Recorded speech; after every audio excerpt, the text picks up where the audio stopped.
នៅព្រឹកថ្ងៃពុធ11រោចខែមិញឆ្នាំកុលឯកសារពុទ្ធសករាជ2563ត្រូវនៅថ្ងៃទី19ខែកុម្ភៈឆ្នាំ2020នេះសម្ដេចកលាហោមសុខេងឧបនាយករដ្ឋមន្ត្រីក្រសួងមហាផ្ទៃបានអញ្ជើញជាអធិបតីពិធីបើកសន្និបាតត្រួតពិនិត្យការងារឆ្នាំ2019លើកទិសដៅការងារឆ្នាំ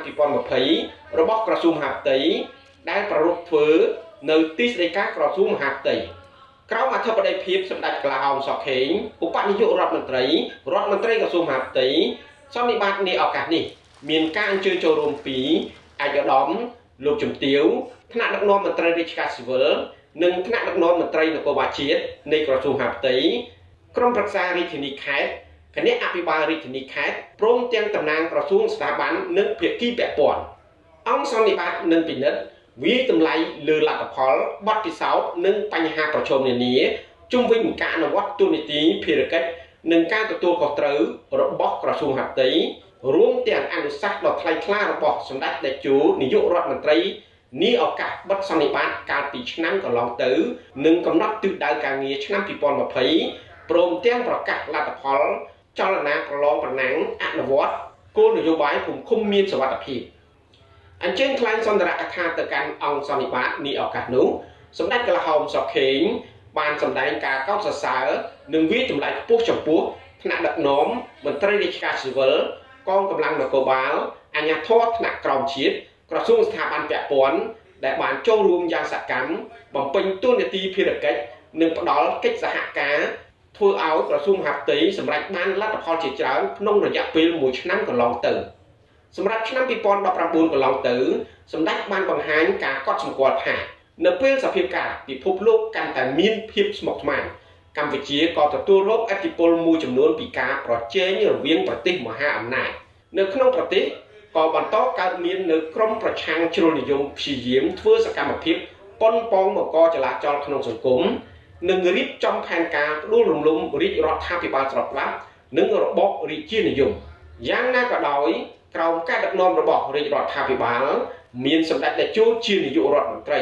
និងមានការគ្រប់គ្រងចូលរួមយ៉ាងសកម្មពីកម្លាំងប្រដាប់អាវុធមន្ត្រីរាជការស៊ីវិលអាជ្ញាធរគ្រប់ជាន់ថ្នាក់និងប្រជាជន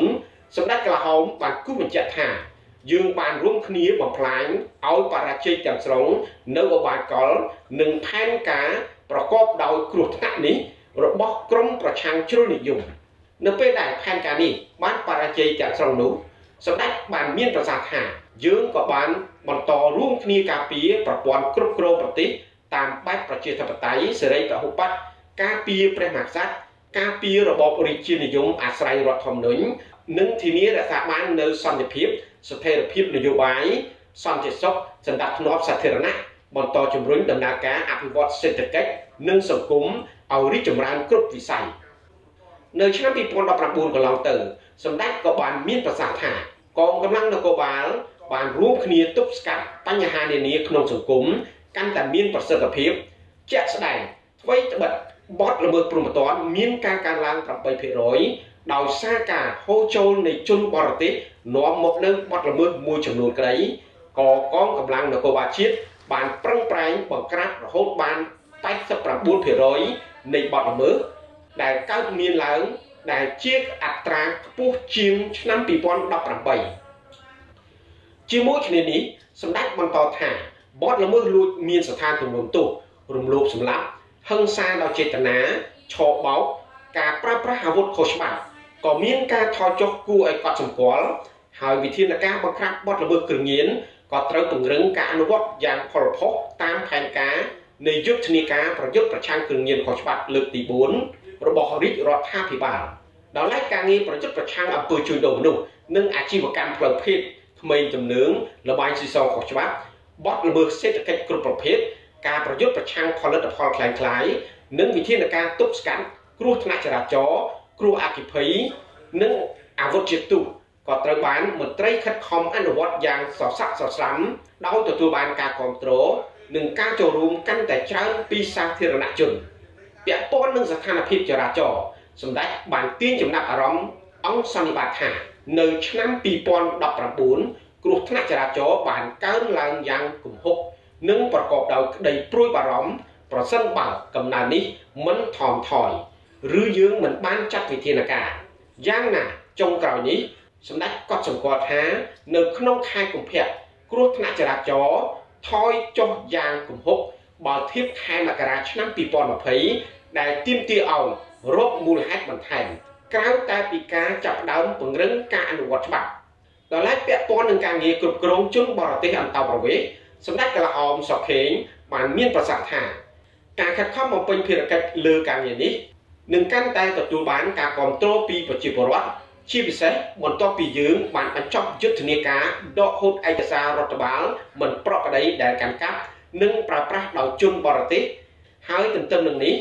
ការគ្រប់គ្រងការឆ្លងកាត់តាមច្រកទ្វារនានាក៏ត្រូវតែបន្តពង្រឹងឲ្យមានប្រសិទ្ធភាពបន្ថែមទៀតដែរចំពោះការងារកំណែទម្រង់វិមជ្ឈការនិងវិសហមជ្ឈការនៅឆ្នាំ2019កន្លងទៅសម្ដេចបានគូសបញ្ជាក់ពីការកែសម្រួលរចនាសម្ព័ន្ធគ្រប់គ្រងថ្នាក់ក្រុងស្រុកខណ្ឌតាមរយៈការដាក់ចេញអនុក្រឹត្យចំនួន3ដែលជាការឆ្លុះបញ្ចាំងពីប្រព័ន្ធនិងរចនាសម្ព័ន្ធគ្រប់គ្រងមិនដូចគ្នាទាំងស្រុងរវាងក្រុងស្រុកខណ្ឌដោយបានភ្ជាប់ជាមួយមុខងារចំនួន55និងមុខងាររងចំនួន162ទៅឲ្យរដ្ឋបាលក្រុងស្រុកខណ្ឌជាមួយគ្នានេះសម្ដេចបានបន្តថារាជរដ្ឋាភិបាល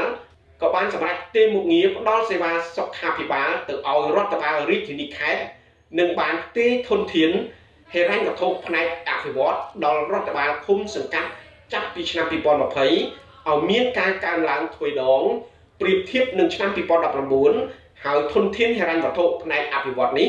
នឹងត្រូវបង្កើនជារៀងរាល់ឆ្នាំរហូតដល់ឆ្នាំ2023ដល់ឡែកក្រសួងមហាផ្ទៃក៏បានខិតខំពង្រឹងការងារពន្ធនាគារស្របពេលដែលមានការកើនឡើងនៅចំនួនអ្នកជាប់ឃុំក្រោមយុទ្ធនាការប្រយុទ្ធប្រឆាំងគ្រឿងញៀនខុសច្បាប់និងបានខិតខំពង្រឹងការអនុវត្តកម្មវិធីកំណែទម្រង់ហិរញ្ញវត្ថុសាធារណៈការបណ្ដុះបណ្ដាលកសាងសមត្ថភាពធនធានមនុស្សទាំងផ្នែករដ្ឋបាលស៊ីវិលនិងនគរបាលជាតិលើកកម្ពស់ទំនាក់ទំនងនិងកិច្ចសហប្រតិបត្តិការជាមួយអង្គការមិនមែនរដ្ឋាភិបាលអង្គការអន្តរជាតិនិងប្រទេសនានាពាក់ព័ន្ធនឹងបញ្ហាពន្ធនាគារសម្ដេចបានមានប្រសាសន៍ថាយើងមានកិច្ចការជាច្រើនត្រូវធ្វើដែលការងារនេះមានការពាក់ព័ន្ធនឹងស្ថាប័នផ្សេងៗទៀតដូចជាក្រសួងយុតិធធម៌ស្ថាប័នតុលាការដូចយ៉ាងបញ្ហាអ្នកទោសជាស្ត្រីអ្នកទោសគ្រឿងញៀនចំពោះបញ្ហាគ្រឿងញៀនសម្ដេចក៏បានណែនាំឲ្យទប់ស្កាត់ឲ្យបានការវិលត្រឡប់មកមានគ្រឿងញៀននៅតាមទីតាំងកំសាន្តធំៗដែលយើងបានបង្ក្រាបហើយត្រូវបន្តតាមដានបង្ក្រាបករណីតូចតាចរាយប៉ាយបន្តទៀតចំពោះកិច្ចសហការជាមួយសង្គមស៊ីវិលសម្ដេចបានមានប្រសាសន៍អំពីច្បាប់ស្ដីពីសមាគមនិងអង្គការមិនមែនរដ្ឋាភិបាលដោយបានរំលឹកថាសម្ដេចបានដឹកនាំការផ្ដួចផ្ដើមបង្កើតច្បាប់នេះតាំងពីឆ្នាំ1995មកម្លេះទម្រាំកើតចេញនៅឆ្នាំ2015ដូច្នេះតំណាងសង្គមស៊ីវិលគួរតែយល់ហើយរាល់សំណើផ្សេងៗសូមពិភាក្សាដោយមានហេតុផលជាក់លាក់ដោយរាជរដ្ឋាភិបាលនៅតែចាត់ទុកសង្គមស៊ីវិលជាដៃគូជានិច្ចមុននឹងបញ្ចប់សម្ដេចកលហោមសុខេងឧបនាយករដ្ឋមន្ត្រីក្រសួងមហាផ្ទៃបានមានប្រសាសន៍ថាថ្នាក់ដឹកនាំក្រសួងមហាផ្ទៃបានឯកភាពកំណត់យកទិសដៅការងារនិងបញ្ហាប្រឈមចម្បងរៀបចំជាប្រធានបទសម្រាប់កិច្ចពិភាក្សានាឱកាសសន្និបាតនេះ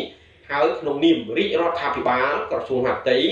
និងក្នុងនាមសម្ដេចផ្ទាល់សម្ដេចសង្ឃឹមជឿជាក់ថាអង្គសន្និបាតនឹងផ្ដល់ការគាំទ្រចូលរួមខិតខំអស់កម្លាំងប្រាជ្ញាស្មារតីដើម្បីជាមូលដ្ឋានក្នុងការកំណត់ទិសដៅការងារឆ្នាំ2020ឲ្យកាន់តែមានប្រសិទ្ធភាពសូមបញ្ជាក់ថាបន្ទាប់ពីសម្ដេចកលហោមសុខេងប្រកាសបើកនាថ្ងៃនេះសន្និបាតត្រួតពិនិត្យការងារឆ្នាំ2019លើកទិសដៅការងារឆ្នាំ2020របស់ក្រសួងមហាផ្ទៃនឹងបន្តធ្វើដល់ថ្ងៃទី20ឆ្នាំ2020ស្អែកដោយពិធីបិទសន្និបាតនឹងត្រូវប្រារព្ធឡើងក្រោមអធិបតីភាពដ៏ខ្ពង់ខ្ពស់សម្ដេចអគ្គមហាសេនាបតីតេជោហ៊ុនសែននាយករដ្ឋមន្ត្រីនៃព្រះរាជាណាចក្រកម្ពុជាដើម្បីសម្រួលដល់ការធ្វើដំណើរចេញចូល